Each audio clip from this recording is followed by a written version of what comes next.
Hey there, so today we're going to be looking at 4 exercises for knee pain after an injury or surgery. So we're going to be focusing on exercises that isolate the quadriceps muscle, which is the muscle at the front of the thigh. And the reason we want to focus on that after an injury or surgery is because oftentimes we get some inhibition happening at that muscle, which just means some lack of muscle activation. And we really need to tackle that in order to heal appropriately and get stronger to prevent injury down the road. So check these 4 exercises out. Okay, the first one's going to be a quad set moving into a straight leg raise. So a quad set is really simple with a leg out in front of you. You're just going to engage the front of the thigh, the quadricep muscle, and hold it tight. So I like to have people put their hand here and actually feel that muscle engage. And we're looking for a little bit of a heel pop as long as you've got the range of motion to do that. It's good to compare to the non-injured side to give you a feeling of what it should feel like, and then switch and come back to the injured side.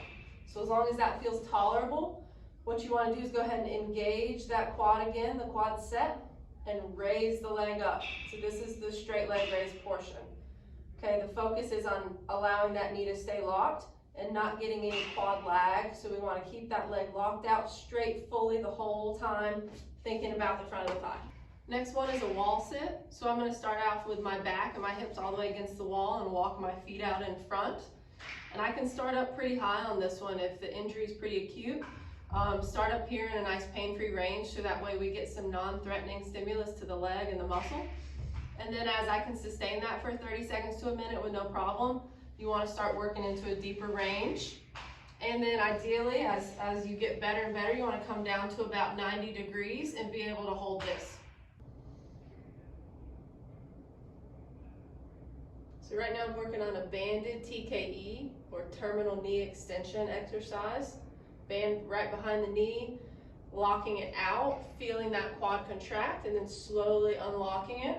I'm going to start about 50% of my weight on each leg. And if I want to make this harder, I can shift more weight onto the left leg, 80 or 90%, and keep working from there. Last one is a backward sled pull. This is a great one to strengthen the front of the thigh without putting the knee in a vulnerable position.